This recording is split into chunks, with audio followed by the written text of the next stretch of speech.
Green Challenge Part 2. I wonder what's in store. Let's find out. Secure the lodge, open the gate and get away from the lodge. Sounds pretty simple. Tyrese is our star hero. And he is absolutely one of my favourites. I think he's brill. I'll give him the Skegox.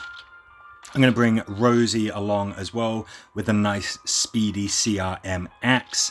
And Connie is coming along. She's going to bring the assault rifle, kill walkers with a scout. That's one of my daily quests as well. And let's just see what there is. Ooh, nice, brilliant. So this is just a look, and we'll just see what missions there are. I might well get to the higher levels. I might well show those in a video as well. It's not something I often do. Now, this mission said there are going to be some humans, and this one's just a tricky one. So humans are going to appear behind that flatbed truck. Have they already? No, they have not. It's worth bearing in mind that if you've got some ranged characters, you can take some pot shots at the walkers behind that gate. Where are those humans? There they are. Having some weapons that stun, very, very useful.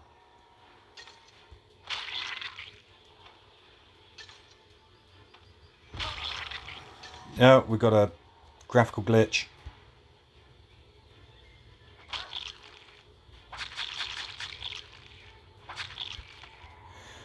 So the most important thing is to just note that those humans, they're going to pop out from there. They don't appear at first or anything like that.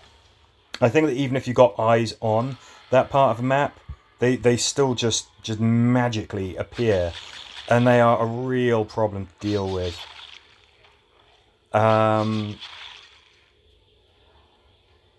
Yeah, I think really, when it comes to humans, especially at higher levels, just being able to stun them, they might be extremely tough. They could be potentially amazingly deadly. But if they can't do anything, if they can't move and they can't attack, then they're just a target for you to take down. Obviously, what you can do, if there's some walkers nearby, maybe you could just rush past those walkers, leave the humans to deal with them. They do prioritize your team, though, which is a little bit unfair. Have you got anything like the Decimator, perhaps? Creates a large blast. It can stun enemies. If you got the right one, it will stun them for 2 turns.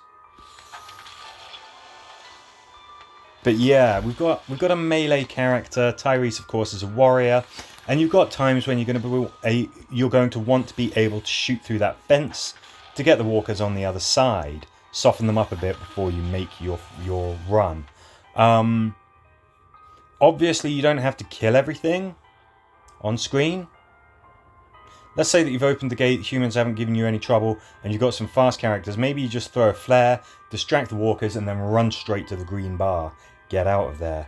Find the container with the survivors. Okay, I think we will use Glenn for this one.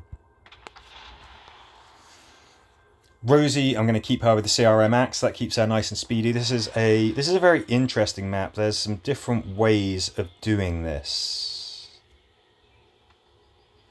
This is one of the benefits of bringing Glenn.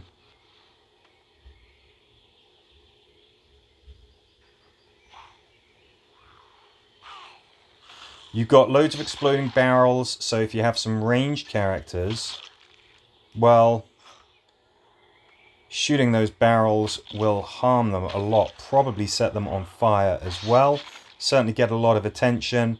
You can always shove that bin like I just did to get through there. The risk is, of course, exploding bins, you might just wind up hurting yourself as much as you hurt the enemy.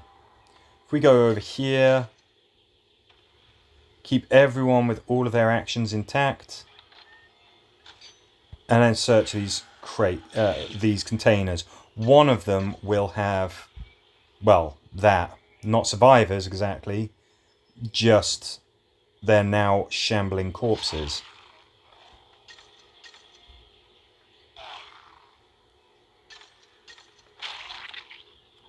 gonna have to fight your way through some big, tough bad guys as well. I mean, I think pound for pound, my favourite thing is to just use ranged characters, make loads of noise, blow up those barrels, make it so that the walkers get hurt when they explode, takes out the humans nice and easily as well. What we've got, of course, is Tyrese, who's a melee character, so it doesn't synergize well with an otherwise shooty team, but you can still make the most of his leadership trait. That circle, not only does it hurt anything that stumbles through it, it slows them down as well. What you can do is, if you're lucky, you can just zoom around this map, you can search those containers before the walkers get anywhere near you, and then you can get back. Remember, the whole point of the mission is to search those containers and escape, not to kill everything. So you might want to use those distracting things like the Whisperer's Mask, Walker mic, flares, things like that. But all in, I do find the best approach is to just blow up those barrels and worry about the noise later. Close off the building and get out of this hell. What I might do...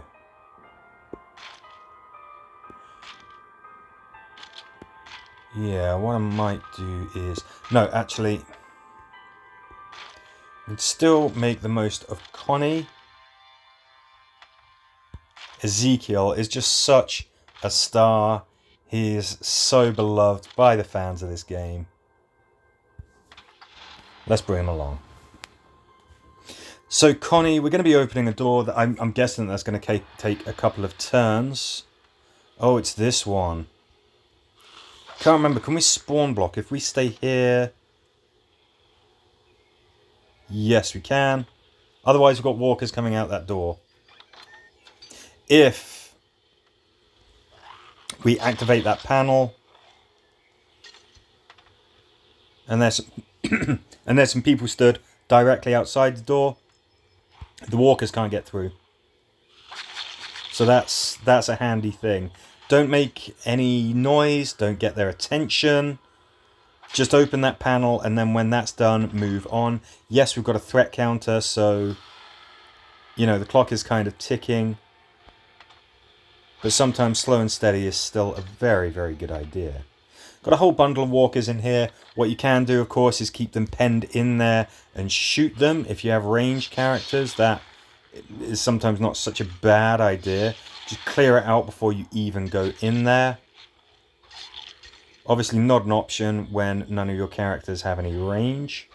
The reason I took Connie is that she can still be doing this. She could be working on those panels. She can be occupied opening a crate or anything like that. As long as your characters are stood next to her, by the time the turn ends, you're still getting the benefit of her leadership trait. The chance to get some charge points and increase damage. Same with Yumiko. If you have a ranged character, Yumiko is stood next to them. If that character can see and is in range of whatever Yumiko is shooting at, they will turn around and shoot that target as well. Even if they are otherwise occupied, opening a gate, doing that kind of thing. This is a pretty tricky set of missions, I will say that so far. Obviously, we're just at the very start, the very easiest difficulty setting. That ramps up very quickly, of course. Strategies have to change depending on the enemies that you're gonna see. Fix the bridge, grab the bag, and get out. Okay,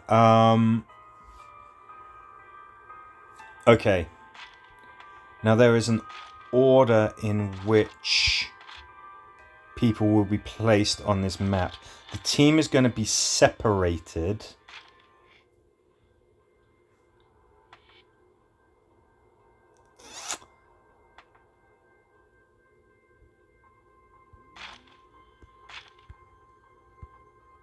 Team is going to be separated, and I can't remember who is where.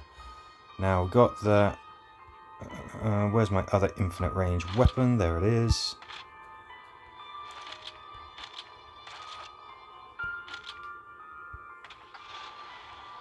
Let's see where everyone is placed, because that's the first thing to consider. It's been a while since I've played this mission. I think it's probably the guy at the back. So the first 2 characters in the roster, they're going to be together on the right hand side. The last character is isolated on the left side of the map. So whoever you put in that last position, they damn well better be able to look after themselves. They're going to have to. Let's get this. Oh, okay, fine. You only need to really do one of these for the other character to be able to get across the side. They're going to have to survive for however long it takes for you to complete the bridge. It's one of those interesting sort of multi-stage missions. Nice to know that we've got an exploding walker there. You've got a threat counter as well, so making noise is a bit of a problem, but at the same time you might well want ranged characters so that you can support whoever is trapped on the left side. It's a bit of a tricky mission.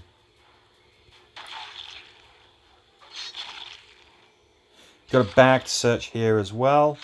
I guess if you had Glenn, that's sort of helpful, because you could just quickly rush to the end. Once you've got that bridge built, you're going to be able to outrace these walkers, and that's kind of what you want to do. You want to get at least one of those pieces of the bridge built as soon as you possibly can, so that the poor person on the left side isn't completely stranded.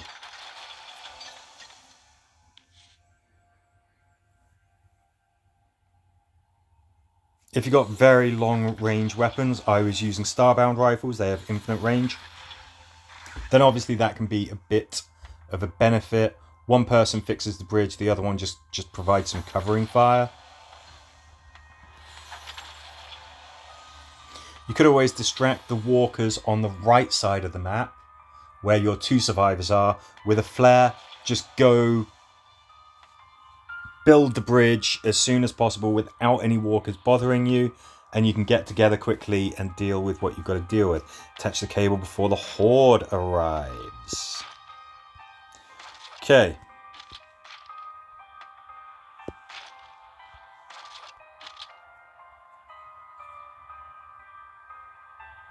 Yes, I think this is the team that I want. I want to be able to slow these walkers down. So I've given Mercer the Code Orange Assault Rifle. It's got a wide arc. It can hit a lot of targets. Glenn can be useful because you can open the boot of the car, and then at least one of your characters can go and start working on the tow cable. If Mercer is working on this, again, as we described before, he can still potentially be of assistance by doing that. I really suggest that you get the towing cable sorted before these walkers get here. Otherwise they're going to flip and have you. If they get behind you, if they go up and around, then the mission ends as well. Point is, you want to get that tow cable done as soon as you possibly can.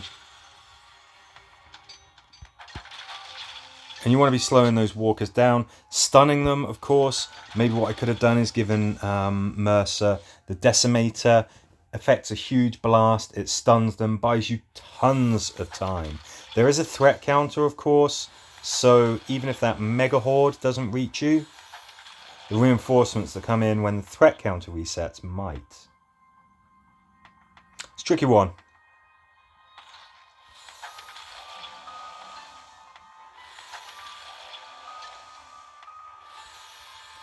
Okay, we want to get at least 610 stars, obviously, to get the seasonal event rewards. Find the grapes. Oh, this one can be tricky as well. You can really get isolated on this. I'm pretty sure that there's a threat counter. So how about we keep it quiet? I will take some weapons. Go on then. Take the old Death Reaper. You know you love it. I do. Yeah, so this is a searchy mission. Glenn's useful on this.